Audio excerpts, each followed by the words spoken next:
નમસ્કાર, સમાચારો સાથે હું છું હિના। કોલકાતામાં મહિલા ડોક્ટર પર દુષ્કર્મ અને હત્યાની ઘટનાના પડઘા દેશભરમાં પડ્યા છે। હોસ્પિટલમાં ડોક્ટરો દ્વારા સુરક્ષા માટે કડક કાયદાની માંગ સાથે હડતાળ કરવામાં આવી રહી છે। ત્યારે અમદાવાદના મણિનગરમાં આવેલી એલજી હોસ્પિટલમાં દર્દીઓ દ્વારા રેસિડેન્ટ ડોક્ટર સાથે બોલાચાલી કરી ઘર્ષણ કર્યું હોવાની ઘટના બની છે। દર્દીના પરિવારજને સારવાર બાબતે ઉગ્ર બોલાચાલી કરી રેસિડેન્ટ ડોક્ટરનું ગળું દબાવી દીધું હતું। બહાર હાજર સિક્યુરિટી સ્ટાફ દ્વારા તાત્કાલિક ધોરણે ડોક્ટરને છોડાવવામાં આવ્યા હતા।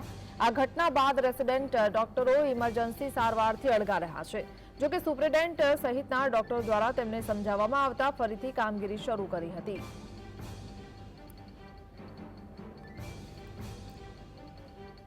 સંવાદદાતા વિરેન્દ્રસિંહ ભાટી આપણી સાથે જોડાઈ ગયા છે। વિરેન્દ્ર, શું જાણકારી આ કેસને લઈને?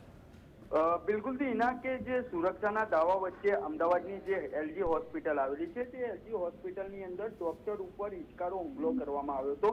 વિગતવાર જો એના વાત કરવામાં આવે તો કેઝ્યુઅલ્ટી વોર્ડની અંદર દર્દીના સગાએ ડોક્ટરનું ગળું પકડી લીધું હતું ને તેમજ ડોક્ટર સાથે ઝપાઝપી કરવામાં આવી હતી। તે સમગ્ર ઘટનાની અંદર જો વાત કરવામાં આવે તો સારવાર કરવા માટે જ્યારે ડોક્ટરને દબાણ કરવામાં આવ્યું હતું ત્યારે દર્દીના સગા દ્વારા એટલે કે ડોક્ટરે તેમને પ્રત્યુત્તર જવાબ આપ્યો હતો કે એક દર્દીની સારવાર ચાલી રહી છે, તે દર્દીની સારવાર બાદ તેમની પણ સારવારની અંદર કામગીરી કરવામાં આવશે। તેમજ જે કેસ કાઢવાનું કહેતા તાત્કાલિક જે દર્દીના સગા હતા તે ઉશ્કેરાઈ ગયા હતા અને ડોક્ટરની સાથેના જે સહકર્મીઓ હતા તેમને પણ જોઈ લેવાની ધમકી આપવામાં આવી। ત્યારબાદ જે ડોક્ટર હતા તેમને સમજાવટપૂર્વક સમજાવી રહ્યા હતા તે ઘટના દરમિયાન તાત્કાલિક જે સગા સંબંધીઓ હતા તેમના દ્વારા ડોક્ટર ઉપર હિચકારો હુમલો કરવામાં આવ્યો હતો।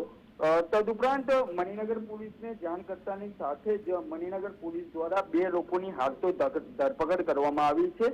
તેમજ વિગતવાર જે મુદ્દો હતો તેની ઝીણવટભરી તપાસ હાથ ધરવામાં આવી છે। જી, આભાર।